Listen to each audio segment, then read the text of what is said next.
Meu querido irmão, minha querida irmã, que alegria podermos dar sequência às nossas reflexões sobre a temática da campanha da fraternidade neste ano de 2021.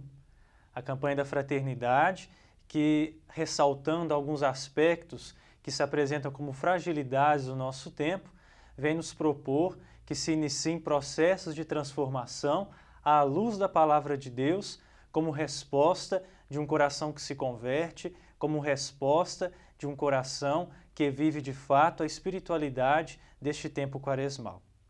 E hoje nós damos sequência à nossa reflexão sobre a campanha que trata da temática do diálogo. Fraternidade, diálogo, compromisso de amor. E um primeiro ponto que vale a pena nós ressaltarmos é a seguinte pergunta: afinal, o que é o diálogo? O que caracteriza o ato de dialogar? Nesse sentido, nós recorremos à palavra do Papa Francisco, que no capítulo 6 da sua encíclica Fratelli Tutti nos dá a seguinte palavra: aproximar-se, expressar-se, ouvir-se, olhar-se, conhecer-se, esforçar-se por entender-se, procurar pontos de contato. Tudo isto se resume no verbo dialogar. Muitas das vezes, nós podemos confundir o diálogo com uma simples conversa. No cotidiano, de fato, podem até ser sinônimos. Mas na linha da Fratelli Tutti do Papa Francisco, à luz deste trecho que nós acabamos de ouvir, de destacar, o diálogo ele é muito mais que uma simples conversa. O diálogo, a atitude dialogal, ultrapassa o simples ato de conversar e se apresenta para nós antes como um estilo de vida. O diálogo, na linha da Fratelli Tutti, é um estilo de vida, é uma atitude.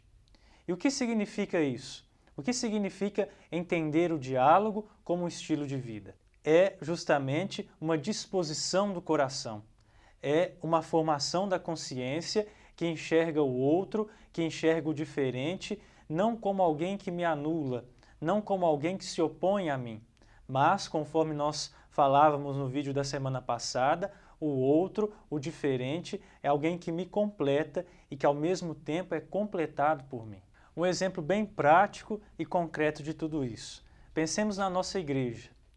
A nossa igreja ela é formada por uma diversidade de movimentos, de pastorais, de espiritualidades, de serviços, e cada uma com o seu carisma, cada uma com a sua espiritualidade, cada uma com a sua missão. É uma diversidade, né? Diversidade essa que é fruto do Espírito Santo, como nos diz a palavra de Deus. Mas apesar disso, apesar dessa diversidade, esses vários movimentos, essas várias espiritualidades não se opõem, não se anulam, mas pelo contrário, quando trabalham em unidade, em espírito de comunhão, fazem crescer o reino de Deus entre nós. Isso acontece também dentro da família, dos irmãos que se diferem entre si. Isso acontece nas nossas amizades, nas nossas relações, no nosso trabalho. E um estilo de vida dialogal que nos propõe o Papa Francisco, à luz desses exemplos, é justamente uma atitude que enxerga nessas diferenças, que enxerga nessa diversidade uma riqueza.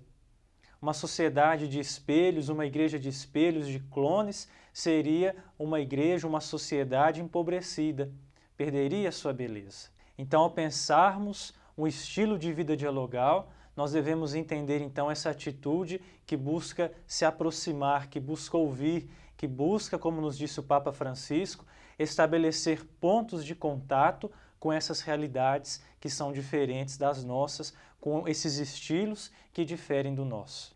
Enfim, mas para que isso aconteça, para que o diálogo se torne para nós então essa atitude, esse estilo de vida, uma coisa é muito importante: reconhecer a nossa identidade. O diálogo só acontece quando nós reconhecemos a nossa identidade. Quem sou eu? Qual é a minha história? Quais são as minhas raízes? Qual é a minha fé? No que eu creio? Quais são os meus valores? O que eu, com as minhas fraquezas e qualidades, com os meus defeitos e virtudes, com as minhas luzes e sombras, tenho a oferecer para o outro? Tenho a oferecer para a sociedade, para a igreja? todos nós, independente de quem somos, temos sempre algo para oferecer. Então, percebam que esse estilo de vida dialogal é um intercâmbio, é uma via de mão dupla. Eu acolho do outro aquilo que ele me oferece, eu acolho daquele que é diferente de mim aquilo que ele tem de especial, mas ao mesmo tempo, reconhecendo e não abandonando a minha identidade, eu ofereço aquilo de especial que eu tenho, aquilo que eu trago de único na minha pessoa, para que possa enriquecer também a experiência do outro.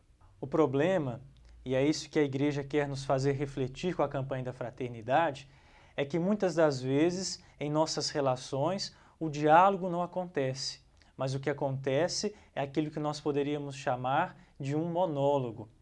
O diálogo ele sempre pressupõe dois polos, duas partes, mas quando uma dessas vozes é suprimida, é anulada, acontece aquilo que nós poderíamos chamar de monólogo. Isso pode acontecer dentro de casa, quando em um relacionamento de casal, somente um fala. Isso pode acontecer nas nossas amizades, no nosso trabalho. Isso pode acontecer na política, quando aqueles que estão à frente não acolhem as vozes que emanam do povo. E isso pode acontecer, como de fato acontece com muita frequência, também nas redes sociais. A esse respeito, o Papa Francisco nos diz o seguinte na Fratelli Tutti.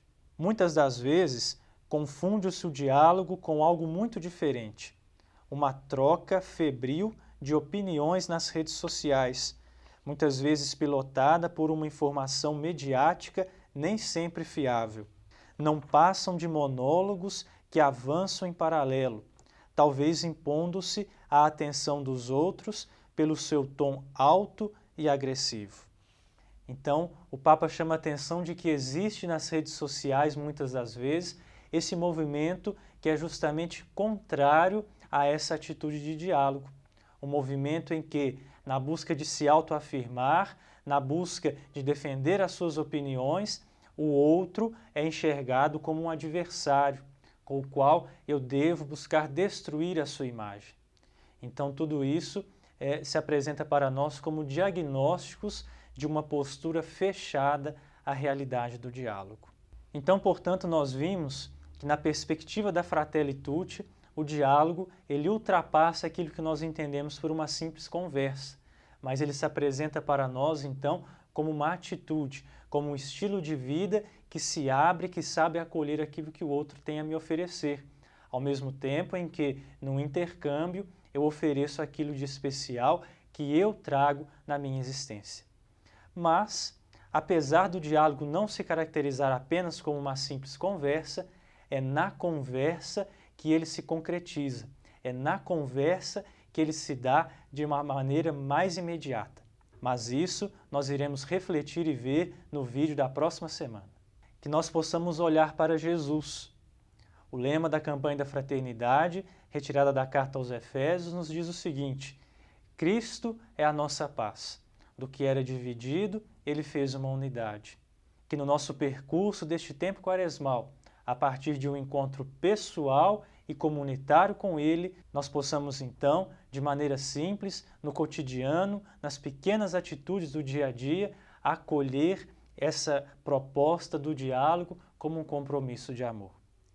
Eu agradeço a sua companhia, um forte abraço, fique com Deus e até o próximo vídeo na próxima semana. Em nome de